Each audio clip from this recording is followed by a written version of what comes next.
Always fun to welcome in AWOD Radio to talk Commanders, especially when they're 7-2, especially when they put the hard hat on, get a nice win against the New York Giants.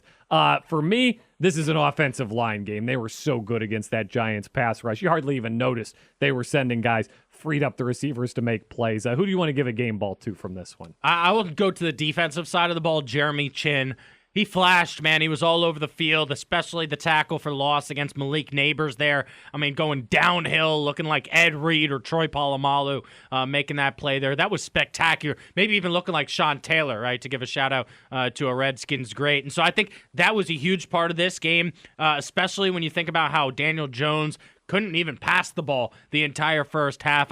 I really felt like this game was won by the defense and the offensive line, like what you're saying. Yeah, 7-2 now. I mean, 7-2 is not a fluke. You don't accidentally get to 7-2. This is a playoff team. How does that change how you see the rest of this season? Because a tough little stretch here of 3 games coming, but also now this is a team that's proven they can hang with anybody. Yeah, and well, the reason this team's having so much success, though, is because they're not looking ahead to next year. They're taking it one game at a time. They're focusing all week long on the game plan, and that's why Dan Quinn's your coach of the year. And it's not even close, Michael, because the game plan is being executed week in and week out, and they're making halftime adjustments, and they're doing the little things, and next man up mentality, Dan Quinn. Chris Rodriguez didn't even think he was going to play till 30 minutes before kickoff. Dan Quinn's your coach of the year, Michael. It's fascinating to watch the parade of bad coaches come through, and Eberflus, and last week with the Giants.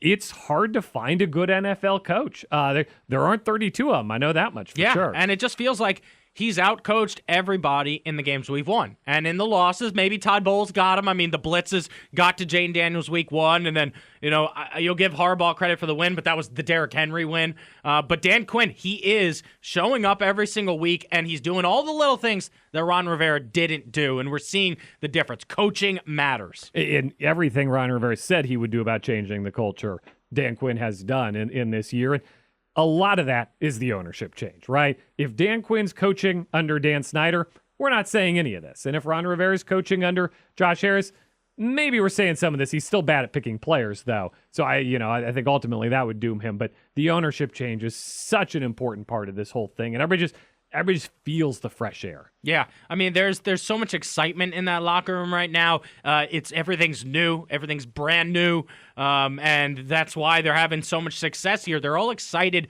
to come to work.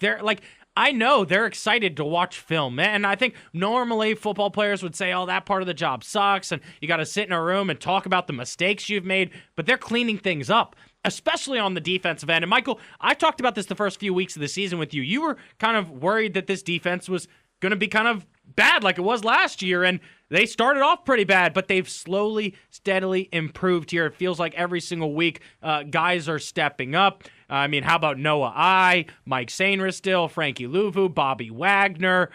So many guys on the defensive end feel like they're stepping up now and playing to the best of their potential, like Dante Fowler. And I think Dan Quinn and, of course, Joe Whitt Jr. deserve the bulk of the credit for that. They're putting guys in the right position. You can't deny that. And certainly, as you mentioned, the secondary was such a liability early in the season. Now, you trust them to hang in there for a few seconds if they need to. And certainly not a top 10 secondary, but a secondary that's able to win games and hold their own. I just think that's so important. You talk about not having weaknesses, right? Football's a game where you attack the other team's weaknesses. Yeah. I can't identify the glaring weakness of this team that you need to attack now that the secondary's in a much better spot. Oh, for sure. I mean, it's great to watch the defense improve, and that's why Dan Quinn deserves so much credit here, because the defense last year, it was Ron Rivera, it was Jack Del Rio, and they just didn't improve. They actually got worse throughout the season, right? And we're seeing here the defense they're developing more chemistry with each other. The communication's everything, though, and Joe Whitt Jr. talked about that after the Ravens game, right? The communication was off on 4 plays. He said, we would have won if it wasn't for those 4 plays. Well, the last few games, it feels like the communication has been on from the start of the game to the end of the game. It's little things like they're switching in the middle of the play there, and because of that, the Mike Sainristil is getting a shot in the backfield to create a tackle for loss there. They're creating negative plays to putting opposing teams into third and long situations. Yeah, and I'm hopeful that Brian Robinson comes back healthy next week, too. You add in a little bit of that. I loved the 5.5-minute drive in the fourth quarter to seal the game, right? Kind of the opposite of what the Giants did in the first, where you're holding these guys at arm's length, and then you have a nice long drive, milk the clock. That's just That's just good coaching to call that series of and wrap this thing up instead of making it a bang, bang, bang game at the finish. Yeah, no, I'm glad you brought that up, right? I mean, not good teams, great teams get into victory formation. Great teams run the ball and get a first down when everybody around the country knows they're going to run the ball. You get a little creative with your running design plays, and that's exactly what they did.